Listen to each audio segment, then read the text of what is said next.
Aunty, आप बिल्कुल मेरी माँ जैसी क्यों दिखती हैं? बाजार के एक छोटे से ढाबे में एक अमीर घराने का बच्चा जो 1 साल से ठीक से खाना नहीं खा रहा था, आज पहली बार उसने पूरी प्लेट खाली कर दी थी, क्योंकि उसे राजमा चावल परोसने वाली महिला का चेहरा ठीक वैसा ही था जैसा 1 साल पहले दुनिया छोड़ चुकी उसकी माँ का था। समृद्धि ग्रुप के चेयरमैन विक्रम सिंह राठौर खुद अपनी मर्सिडीज चलाकर उस ढाबे पर पहुंचे। राजमा चावल का पहला चम्मच मुंह में रखते ही उनकी आंखों से आंसू बह निकले। यह वही स्वाद था जो 30 साल पहले बिछड़ी हुई उनकी पत्नी राधिका बनाती थी। इन लोगों के बीच कौन सा गहरा राज छिपा है और यह भाग्यशाली मुलाकात कौन सी चौंकाने वाली सच्चाई सामने लाएगी? कहानी शुरू करने से पहले कृपया सब्सक्राइब और लाइक करके हमारा साथ दें। 12 दिसंबर, समृद्धि ग्रुप के चेयरमैन विक्रम सिंह राठौर की आलीशान कोठी एक अजीब सी खामोशी में डूबी हुई थी। ऐसी खामोशी जहां सांस लेने की आवाज भी गूंजती थी। बड़े से लिविंग रूम के बीच में रखे केक पर 8 नंबर की मोमबत्ती पिघल रही थी। यह केक चेयरमैन विक्रम खुद अपने पोते के लिए चुनकर लाए थे। स्ट्रॉबेरी क्रीम केक जो आरव को इतना पसंद था कि वह सोते सोते भी उसके लिए उठ जाता था। लेकिन केक का मालिक आरव अपने दूसरे माले के कमरे से बाहर नहीं आया। आज आरव का 8वां जन्मदिन था और साथ ही उसके माता पिता की पहली बरसी भी। विक्रम भारी कदमों से सीढ़ियां चढ़कर अपने पोते के कमरे के दरवाजे के सामने खड़े हो गए। उन्होंने दरवाजे के हैंडल पर हाथ रखा, लेकिन फिर हिम्मत हारकर मुट्ठी से दरवाजे को धीरे से खटखटाया। आरव बेटा, दादाजी हैं, दरवाजा खोलो। कोई जवाब नहीं आया। केक लाया हूं, तुम्हारा पसंदीदा, बस एक टुकड़ा खा लो प्लीज। फिर भी सिर्फ खामोशी थी। विक्रम ने कान दरवाजे से सटा दिया। कंबल के अंदर से सिसकने की हल्की सी आवाज आ रही थी। कमरे के अंदर आरव मोटे कंबल में सिर से पांव तक लिपटा हुआ था। दिन के उजाले के बावजूद एक दरवाजे के पांव दिन के कमर तक लिपटा हुआ था। मोटे पर्दों की वजह से कमरा अंधेरे में डूबा हुआ था। अंधेरे में बस बच्चे की आंखें रो रोकर लाल हो गई थीं। सब मेरी वजह से हुआ। आरव ने दांत भींच लिए। मेरे जन्मदिन का केक लेने जाते हुए ही तो मम्मी पापा का एक्सीडेंट हुआ था। उसके पेट में चूहे दौड़ रहे थे, लेकिन बच्चे ने हिलने की जहमत नहीं उठाई। बिस्तर के पास वाली मेज पर दादाजी का रखा हुआ पानी का गिलास वैसे का वैसा ही था। गिलास के ऊपर पानी की बूंदें जम गई थीं, पर आरव ने उसकी तरफ देखा तक नहीं। उसने पानी का एक घूंट भी गले से नीचे नहीं उतारा था। वह खुद को सजा दे रहा था। भूखे रहने की पीड़ा को अपने पूरे शरीर से महसूस कर रहा था। पेट में ऐंठन हो रही थी, लेकिन आरव को लगता था कि वह इसी के लायक है। रात गहरी होती गई। विक्रम अपने पोते के कमरे के बाहर गैलरी में बैठे रहे और उन्होंने वह पूरी रात जागकर बिताई। सुबह के करीब कमरे से दर्द भरी कराहने की आवाज आई। शायद उसे बुखार चढ़ रहा था या वह कोई बुरा सपना देख रहा था। विक्रम के झुर्रियों वाले हाथ कांप रहे थे। अगली सुबह आरव ने धंसी हुई आंखों से दरवाजा खोला। जा रहा हूं, बस यही एक शब्द उसने कहा। उसका चेहरा बिना खून के पीला पड़ गया था और होंठ सूखे और फटे हुए थे। स्कूल पहुंचकर आरव पूरे समय अपनी डेस्क पर सिर रखकर लेटा रहा। लंच की घंटी बजने पर भी वह नहीं उठा। जब सारे बच्चे कैंटीन की तरफ भागे, आरव अकेला प्लेग्राउंड के कोने में ठंडी लोहे की रॉड के नीचे बैठ गया। दिसंबर की ठंडी हवा उसके कपड़ों के अंदर घुस रही थी, लेकिन उसे ठंड का एहसास नहीं हो रहा था। वह बस शून्य में घूर रहा था। तभी, अरे तू यहां क्या कर रहा है? ठंड नहीं लग रही? किसी ने आरव के कंधे को थपथपाया। सिर उठाकर देखा तो उसी की क्लास का रोहन खड़ा था। रोहन के शरीर से एक अजीब सी सौंधी और गर्म महक आ रही थी, एक ढाबे वाले के बेटे की खास महक।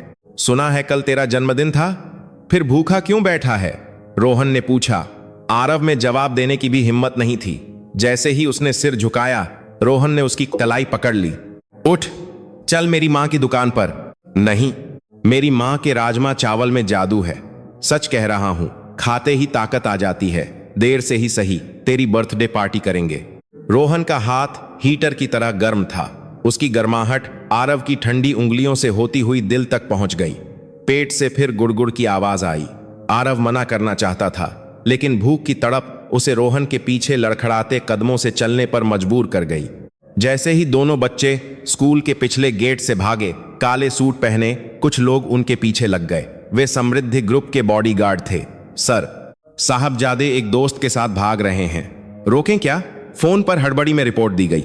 विक्रम अपने ऑफिस में बॉडीगार्ड्स द्वारा भेजी गई तस्वीर को घूर रहे थे। उनका पोता मुस्कुरा रहा था। 1 साल में पहली बार देखी गई मुस्कान हल्की और अजीब सी थी, पर थी तो मुस्कान ही। विक्रम की आंखें नम हो गईं।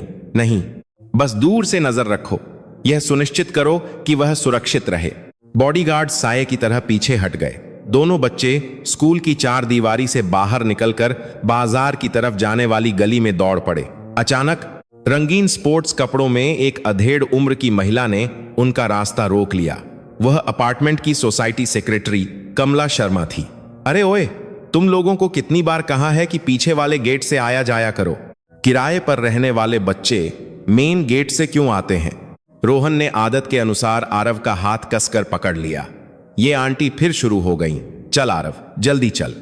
रोहन कमला को अनदेखा करके भागने लगा। आरव भी उसके पीछे भागा।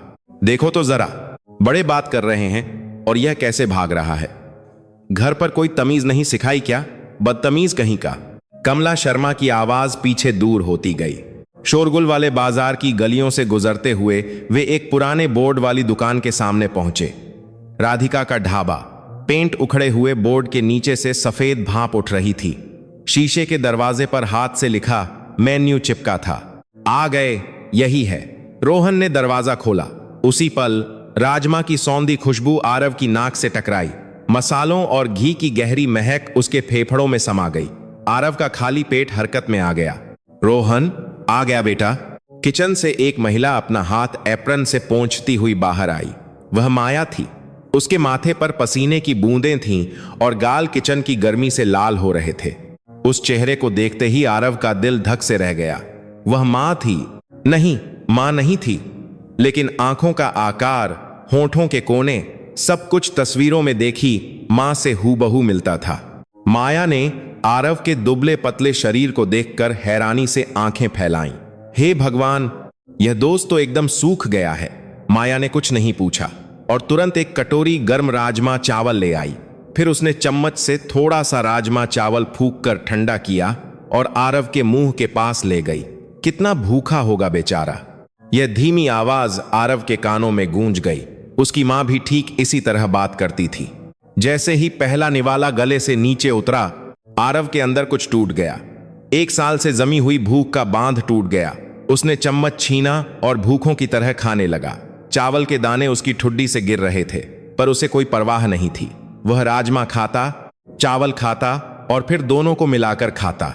गर्म निवाले उसके गले से नीचे उतर रहे थे, जैसे उसके जमे हुए पेट को पिघला रहे हों। साथ ही रोके हुए आंसू टप टप गिरने लगे। चावल और आंसू मिलकर बह रहे थे। वह क्यों रो रहा था? एक टप टप गिरने कर रहे और याक तक एक टप टप गिरने लगे। यह उसे खुद भी नहीं पता था। बस आंसू रुक नहीं रहे थे। माया धीरे धीरे आरव की पीठ सहलाने लगी। आराम से खाओ बेटा, गले में अटक जाएगा। कोई बात नहीं, सब ठीक है। उस स्पर्श में आरव को अपनी मां की याद आ गई और उसने चम्मच रखकर जोर जोर से रोना शुरू कर दिया। माया का हाथ बिल्कुल उसकी मां जैसा था। शाम को जब आरव घर लौटा तो उसके चेहरे पर 1 साल बाद हल्की सी चमक थी। दरवाजा खुलते ही वह विक्रम के पास भागा। दादाजी, आज मैंने एक आंटी को देखा जो बिल्कुल मम्मी जैसी दिखती हैं और मैंने खाना भी खाया। सच में। विक्रम पोते की बात सुनकर चौंक गए। बॉडीगार्ड से रिपोर्ट तो मिली थी कि वह बाजार के ढाबे पर गया था, लेकिन मां को देखने वाली बात क्या थी? आरव, यह तुम क्या कह रहे हो? विक्रम ने धीरे से सिर हिलाते हुए पोते को गले लगा लिया। बच्चा कल रात बहुत बीमार था। मां की याद में उसे कोई वहम हो गया होगा। विक्रम ने यही सोचा। लेकिन उस दिन आरव के मुंह से निकला वह एक वाक्य विक्रम की जिंदगी में आने वाले तूफान का पहला संकेत था। यह वह अभी नहीं जानते थे। अगले दिन सुबह विक्रम को अपनी आंखों पर यकीन नहीं हुआ। आरव की खाने की प्लेट बिल्कुल खाली थी। विक्रम ने पोते के गालों को छुआ। कल तक जो गाल धंसे हुए थे, उनमें आज हल्की सी जान महसूस हो रही थी। 1 बार, 2 बार, तीसरी बार छूते छूते विक्रम की आंखें नम हो गईं। यह सपना तो नहीं है? आरव ने साफ आंखों से दादाजी की ओर देखा। यह 1 साल में पहली बार देखी गई चमकती आंखें थीं। दादाजी, मैंने खाना खा लिया। अब आप अपना वादा पूरा कीजिए। विक्रम खुशी से लगातार सिर हिलाते रहे। पोते ने खाना खाया, यही बहुत था, और अब वह कुछ मांग भी रहा था। यह कितना बड़ा बदलाव था। हाँ बेटा, जो चाहो मांग लो, तुम्हारे लिए तारे भी तोड़ लाऊंगा। आरव ने पहले से तैयारी कर रखी थी। दादाजी, मुझे बस अकेले खेलना है, बिना किसी के, बस एक हफ्ते के लिए। विक्रम का चेहरा सख्त हो गया। समृद्धि ग्रुप का वारिस बिना सुरक्षा के घूमे, यह सोचा भी नहीं जा सकता था। नहीं, यह खतरनाक है। दादाजी, आपने तो तारे तोड़ने का वादा किया था। आरव ने होंठ सिकोड़ लिए। विक्रम मुश्किल में पड़ गए। 1 साल से कुछ न मांगने वाला बच्चा पहली बार कुछ मांग रहा था, वह भी खाना खाने की शर्त पर। आखिर विक्रम ने हार मान ली। ठीक है, बस 1 हफ्ता, लेकिन ड्राइवर अंकल तुम्हें स्कूल तक छोड़ेंगे और छुट्टी के बाद तुरंत फोन करना। कोई खतरनाक काम नहीं। आरव के चेहरे पर एक बड़ी सी मुस्कान फैल गई। आजादी के पहले दिन स्कूल के बाद आरव सीधा गेट पर इंतजार कर रहे रोहन के पास भागा।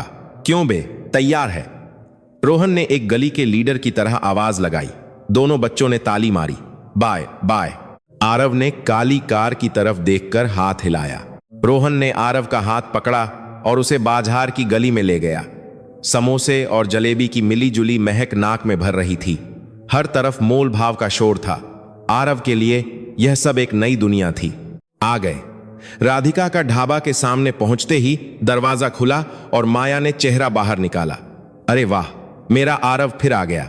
आज तो खुश लग रहा है। आरव का चेहरा शर्म से लाल हो गया। आंटी, मैं आज कुछ लाया हूं। आरव ने जेब से एक चमकता हुआ कार्ड निकाला। काले रंग का कार्ड जिस पर सुनहरे अक्षर थे। एक unlimited credit card, black card. आज मैं सबको खिलाऊंगा। आरव ने गर्व से कार्ड आगे बढ़ाया। माया यह देखकर पेट पकड़कर हंसने लगी। रोहन भी खिलखिला रहा था। अरे बेटा, यह सब बड़ों के लिए होता है, तुम तो बस मजे से खाओ। आरव ने शर्मिंदगी से कार्ड वापस रख लिया, लेकिन उसे यह एहसास अच्छा लगा कि इस जगह पर पैसों से ज्यादा इंसान के दिल की कीमत है। माया ने आरव को एक कटोरी राजमा चावल परोसी। आज उसमें राजमा ज्यादा था। जब आरव गर्म खाना खाने लगा तो माया पास बैठ गई। उसने एक पापड़ तोड़ा और दोनों बच्चों की प्लेट में रख दिया। राजमा चावल के साथ पापड़ खाने का मजा ही कुछ और है। उसकी सीधी सादी लेकिन गर्मजोशी भरी देखभाल में आरव को अपनी मां की याद आ रही थी। खाना खाने के बाद आरव और रोहन दुकान के कोने में बैठकर एक बड़ी परात में रखे लहसुन छीलने लगे। देख, ऐसे अंगूठे से दबा और घुमा, छिलका खुद उतर जाएगा। रोहन ने फुर्ती से दिखाया। आरव भी कोशिश करने लगा। कुछ देर बाद उसे भी यह काम आ गया। दोनों बच्चे लहसुन छीलते हुए हंस रहे थे। एक अमीर घराने का बच्चा छोटी छोटी उंगलियों से लहसुन छील रहा था। वह बिल्कुल बाजार का बच्चा लग रहा था। शाम को जब आरव घर लौटा तो विक्रम ने उसके चेहरे पर एक अलग ही चमक देखी। घर के नौकरों को उसने मुस्कुराकर नमस्ते किया। खाने की मेज पर जो आरव पहले नखरे करता था, आज वह मजे से सब्जी खा रहा था। बेटा, ऐसा क्या करते हो दोस्त के साथ कि इतनी ताकत आ गई? आरव मुस्कुराया और दादाजी के गले लग गया। विक्रम ने पोते की पीठ थपथपाई। तभी उनकी नाक एक अजीब सी महक से टकराई, मसालों और लहसुन की तीखी गंध। आरव, यह कैसी महक है? आरव घबरा गया। उसे लगा कि उसका राज खुल जाएगा। कुछ नहीं, दोस्त के घर खेला था। वह जल्दी से दादाजी की गोद से उतरकर अपने कमरे में भाग गया। विक्रम सोचते रहे। आरव दिन ब दिन सेहतमंद हो रहा था, लेकिन विक्रम का शक गहराता जा रहा था। आखिर वह कहां जाता है? कौन सी चीज उसे बदल रही है? वादे के आखिरी दिन विक्रम से रहा नहीं गया। उन्होंने अपने सेक्रेटरी को बुलाया। तुरंत पता लगाओ आरव कहां जाता है और वह दोस्त कौन है। कुछ घंटों बाद सेक्रेटरी ने हिचकिचाते हुए बताया, सर, साहबजादे बाजार के एक ढाबे पर जाते हैं। उसी ढाबे वाले का बेटा उनका दोस्त है। विक्रम सोच में पड़ गए। एक मामूली ढाबे ने उनके पोते का दिल जीत लिया था, जिसने 1 साल से खाना छोड़ रखा था। वह दोस्त जरूर कोई खास होगा। कल उसे घर पर बुलाओ, विक्रम ने आदेश दिया। उन्हें नहीं पता था कि यह एक साधारण सी जिज्ञासा उनकी शांत कोठी में कितना बड़ा तूफान लाने वाली है। अगले हफ्ते शनिवार को विक्रम की कोठी में हंसी की खिलखिलाहटें गूंज रही थीं। 1 साल में पहली बार विक्रम जब घर पहुंचे तो लिविंग रूम का नजारा देखकर हैरान रह गए। लाखों के खिलौने बिखरे पड़े थे। सोफे पर बिस्कुट के टुकड़े थे और 2 बच्चे एक दूसरे से लिपटकर हंस रहे थे। आरव, विक्रम ने पुकारा।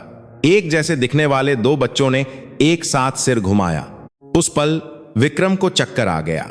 एक तो उनका पोता आरव था, लेकिन दूसरा बच्चा कौन था? वह हूबहू आरव जैसा दिखता था, जैसे कोई आईना रख दिया हो। बस फर्क इतना था कि आरव एक नाजुक फूल जैसा था और दूसरा बच्चा धूप में तपा हुआ एक जंगली फूल जिसकी आंखों में शरारत की चमक थी। अजनबी बच्चे ने उठकर 90 डिग्री झुककर नमस्ते किया। नमस्ते अंकल जी, मैं रोहन हूं, आरव का दोस्त। उसकी बुलंद आवाज से विक्रम हैरान रह गए। तभी आरव ने गर्व से कहा, दादाजी, रोहन ने मेरा रोबोट ठीक कर दिया, वही जो पिछले साल खराब हो गया था। विक्रम की आंखें फैल गईं। उस रोबोट को कंपनी के इंजीनियर भी ठीक नहीं कर पाए थे और एक 8 साल के बच्चे ने कर दिया। रोहन ने शर्माते हुए कहा, अंदर बस एक तार टूटा हुआ था, यह तो मेरे लिए बच्चों का खेल है। थोड़ी देर बाद नौकरानी ने केक और फल परोसे। विक्रम सोफे पर बैठकर दोनों बच्चों को, खासकर रोहन को, घूर रहे थे। दुनिया में हम शक्ल होते हैं, पर यह तो जुड़वां लग रहे थे।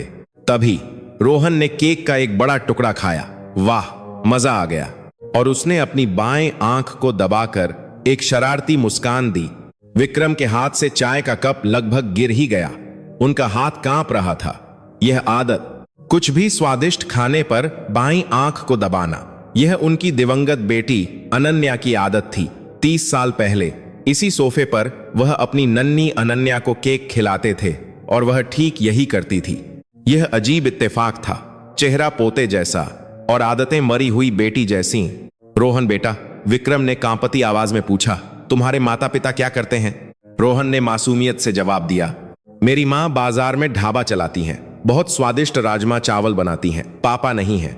यह सुनते ही विक्रम का दिमाग सुन्न हो गया। कुछ दिन पहले आरव की कही बात उनके कानों में गूंजी। दादाजी, आज मैंने एक आंटी को देखा जो बिल्कुल मम्मी जैसी दिखती हैं। तब उन्होंने इसे बच्चे का वहम समझा था, लेकिन अब सारे टुकड़े जुड़ रहे थे।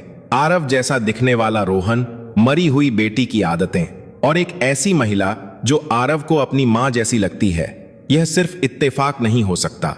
उस रात विक्रम अपने स्टडी रूम में बंद हो गए। मेज पर बेटी अनन्या की तस्वीर रखी थी। अनन्या, उन्होंने तस्वीर को सहलाते हुए कहा, आज मैंने एक बच्चे को देखा जो बिल्कुल तुम्हारे बचपन जैसा था। यह क्या हो रहा है? सुबह होते ही विक्रम ने फैसला कर लिया, आज की सारी मीटिंग्स कैंसिल कर दो और गाड़ी तैयार करो। सर, कहां जाना है? मैं चलता हूं, सेक्रेटरी ने कहा। नहीं, विक्रम की आंखों में एक दृढ़ता थी। मैं अकेला जाऊंगा, मुझे खुद अपनी आंखों से देखना है। 68 साल की जिंदगी में पहली बार विक्रम बिना किसी सुरक्षा के अकेले बाजार की गलियों में चलने के लिए तैयार थे। एक अरबपति चेयरमैन के रूप में नहीं, बल्कि एक पिता के रूप में जो सच्चाई की तलाश में था। अगले दिन एक चमकती हुई काली मर्सिडीज तंग बाजार की गली में धीरे धीरे घुस रही थी। विक्रम खुद गाड़ी चला रहे थे। उनके हाथ पसीने से भीग गए थे। अगल बगल के ठेले वालों ने हैरानी से गाड़ी को देखा। आखिर एक पान की दुकान के पास उन्होंने गाड़ी रोकी। राधिका का ढाबा, एक पुराना फीका पड़ चुका बोर्ड, खिड़की पर भाप जमी थी। विक्रम ने कांपते हाथों से धूप का चश्मा पहना। उन्होंने खुद को समझाया, मैं बस राजमा चावल खाने आया हूं, ज्यादा उम्मीद मत करो। जैसे ही उन्होंने दरवाजा खोला, एक मीठी आवाज आई, आइए बैठिए। उनकी नजर किचन की तरफ गई। एक महिला जिसका चेहरा पसीने और गर्मी से लाल था, काम कर रही थी। वह माया थी। उस पल विक्रम की सांस रुक गई। उनका दिल जोर जोर से धड़कने लगा। राधिका, एक धीमी आवाज उनके होंठों से निकली जो बर्तनों के शोर में खो गई। वह बिल्कुल उनकी पूर्व पत्नी राधिका की जवानी की तस्वीर थी। चेहरे का हर एक नक्श वही था। माया ने धूप का चश्मा पहने एक अमीर बुजुर्ग को दरवाजे पर खड़ा देखा तो उसे अजीब लगा, लेकिन उसने एक मेज साफ करके उन्हें बैठने को कहा। अंदर आ जाइए अंकल जी, यहां ज्यादा गर्म है। उसकी आवाज भी राधिका जैसी थी। विक्रम एक कोने में बैठ गए। थोड़ी देर में एक मिट्टी की हांडी में राजमा चावल परोसा गया। ऊपर से हरा धनिया और घी डाला हुआ था। सिर्फ खुशबू से ही उनकी आंखें भर आईं। जैसे ही उन्होंने पहला चम्मच मुंह में रखा, चश्मे के पीछे से आंसू बह निकले। यह वही स्वाद था 30 साल पहले, जब वे गरीब थे। उनकी पत्नी राधिका ठीक यही राजमा चावल बनाती थी।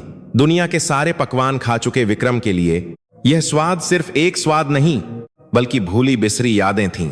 आंसू पोंछकर विक्रम ने कांपती आवाज में माया से पूछा, बेटी, यह रेसिपी किसकी है? यह किसी नौजवान के हाथ का स्वाद नहीं लगता। माया ने शर्माते हुए जवाब दिया, यह मेरी मां की रेसिपी है। उन्होंने अपनी एक डायरी में लिखी थी। वह कहती थीं, कि मेरे पापा को यह बहुत पसंद थी। मैंने तो अपने पापा को कभी देखा नहीं, पर लगता है कि उनका स्वाद बहुत नखरीला था। नखरीला स्वाद, यह शब्द विक्रम के सीने में एक तीर की तरह लगा। राधिका हमेशा हंसकर कहती थी, आपके नखरीले स्वाद ने ही मुझे इतना अच्छा कुक बना दिया। विक्रम का सिर घूमने लगा। नहीं, यह नहीं हो सकता। उन्होंने खुद को समझाया, राधिका ने दूसरी शादी कर ली होगी। मैं उसका पिता नहीं हो सकता। लेकिन जीभ पर टिका वह स्वाद और सामने खड़ी लड़की का चेहरा जो उनकी बेटी अनन्या से मिलता था, उन्हें सोचने पर मजबूर कर रहा था। अगर उनका शक सही निकला तो वह इस अपराध बोध के साथ कैसे जिएंगे? एक बेटी जिसके अस्तित्व के बारे में उन्हें 30 साल तक पता ही नहीं चला। विक्रम वहां और नहीं बैठ सके। उन्होंने जल्दी से खाना खत्म किया और मेज पर कुछ 500 के नोट रखकर दुकान से लगभग भागते हुए निकल गए। अरे अंकल जी, बाकी पैसे तो लेते जाइए। पीछे से माया की आवाज आई, लेकिन उन्होंने मुड़कर नहीं देखा। गाड़ी में बैठकर उन्होंने अपना सिर स्टीयरिंग व्हील पर टिका दिया। उनके कंधे हिल रहे थे। राधिका, आखिर हुआ क्या था? गाड़ी में वापस आते हुए विक्रम को 30 साल पुरानी यादें घेरने लगीं। आप काम और हमारे बीच हमेशा काम को चुनते हैं। राधिका की चीख उनके कानों में गूंज रही थी। उस समय वह सचमुच काम के दीवाने थे। जिस दिन उनकी 2 साल की बेटी अनन्या तेज बुखार में तप रही थी, वह एक बिजनेस पार्टी में थे। जब वह सुबह घर लौटे तो राधिका ने उन्हें खाली आंखों से देखा। आखिरकार राधिका ने तलाक के कागज और अपनी शादी की अंगूठी मेज पर रख दी। विक्रम ने अपने अहंकार में उसे नहीं रोका। उन्होंने एक क्रूर शर्त रखी, अनन्या यहीं रहेगी, तब मैं तुम्हें तलाक दूंगा।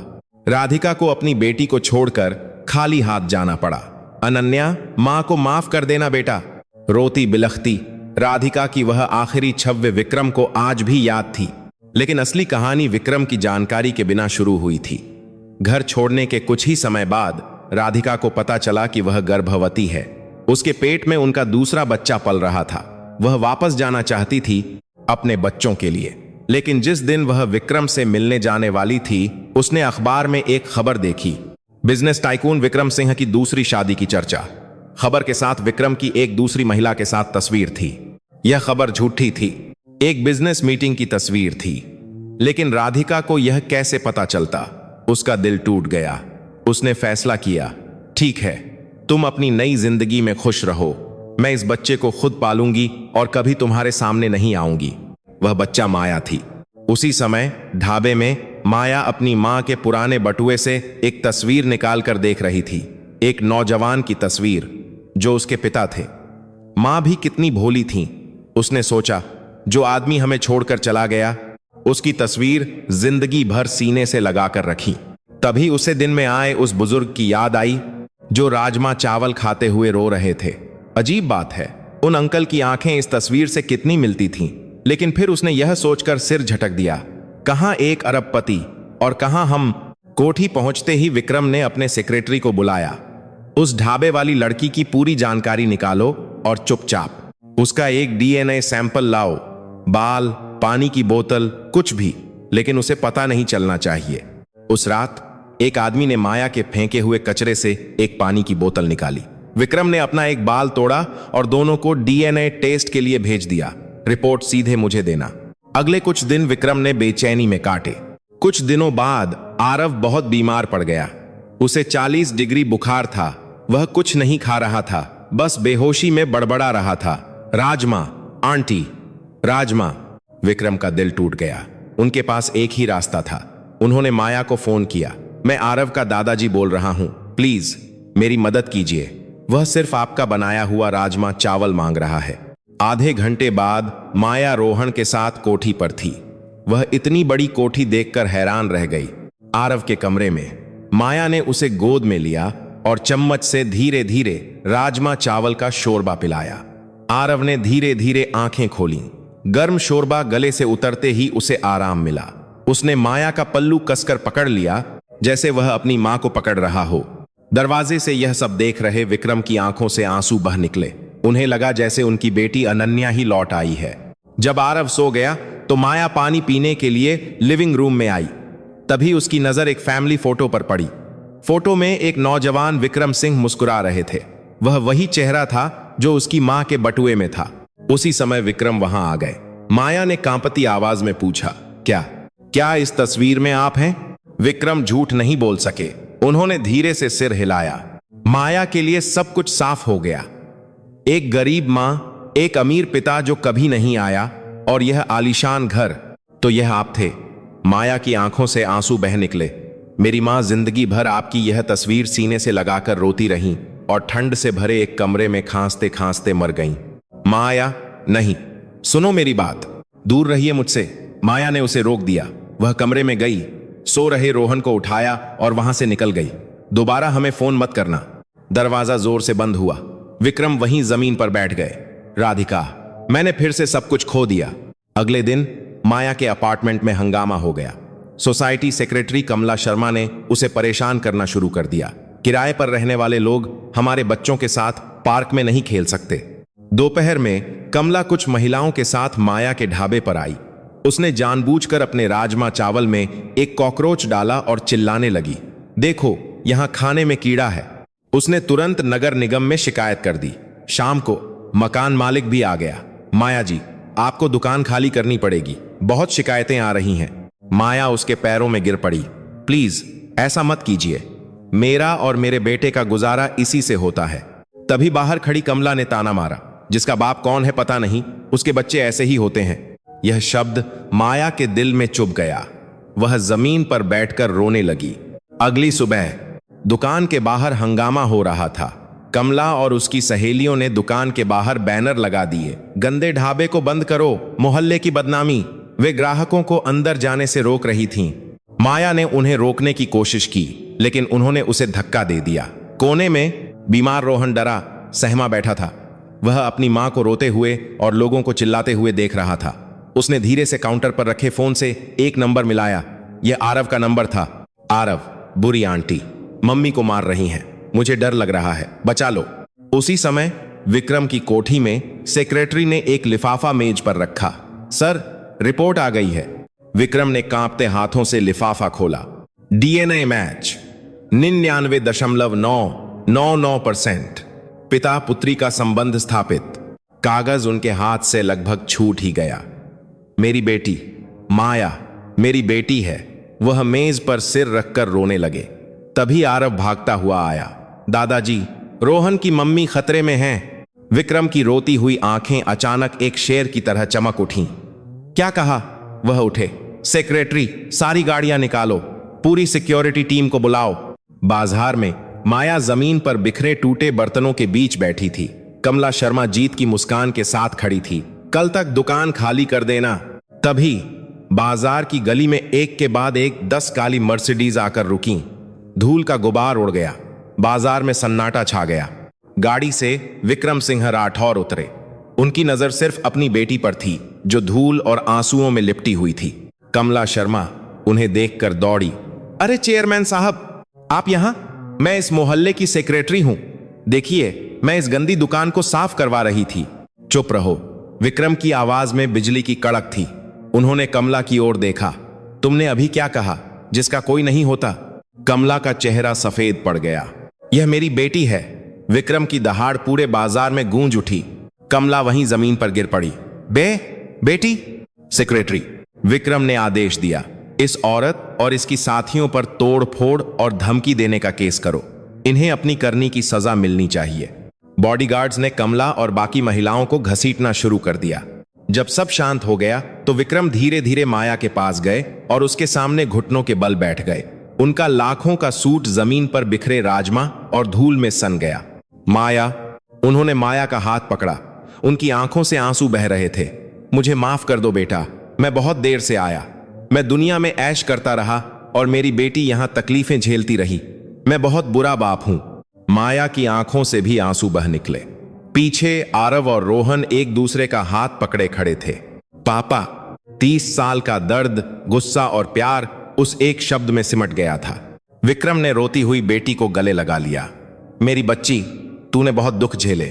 फिर माया ने अपनी मां की डायरी निकाली और विक्रम को दी। उसमें लिखा था, आज अखबार में आपकी दूसरी शादी की खबर देखी। मैं आपका रास्ता नहीं रोकूंगी। मैं और माया दूर से ही आपकी खुशी की दुआ करेंगे। राधिका। विक्रम जमीन पर हाथ पटक कर रोने लगे। वह खबर झूठी थी। तुम एक बार आकर मुझसे पूछ तो लेती। 30 साल की गलतफहमी आंसुओं में बह गई। दादाजी, आरव ने पूछा, तो क्या रोहन की मम्मी मेरी मौसी हैं? विक्रम ने मुस्कुराकर कहा, हाँ बेटा, और रोहन तुम्हारा भाई है। याय। दोनों बच्चे एक दूसरे से लिपटकर नाचने लगे। उस रात कमला शर्मा माफी मांगने आई। माया ने कहा, मुझसे नहीं, उन सब लोगों से माफी मांगो जिन्हें तुमने छोटा समझा। 2 महीने बाद समृद्धि ग्रुप के ऑफिस में मेज पर एक नेम प्लेट रखी थी, Maya Singh Rathore, team leader, new product development. Office में लोग कानाफूसी करते थे, चेयरमैन की नाजायज बेटी है, बिना काबिलियत के यहां पहुंची है। लेकिन माया ने हार नहीं मानी। उसने अपनी मां की रेसिपी पर आधारित एक नया प्रोडक्ट तैयार किया, मां के हाथ का राजमा चावल का ready to eat pack. Launch के दिन बड़े बड़े अधिकारी नाक भौं से कोड़ रहे थे, यह बाजार का खाना हमारे प्रीमियम ब्रांड के लायक नहीं है।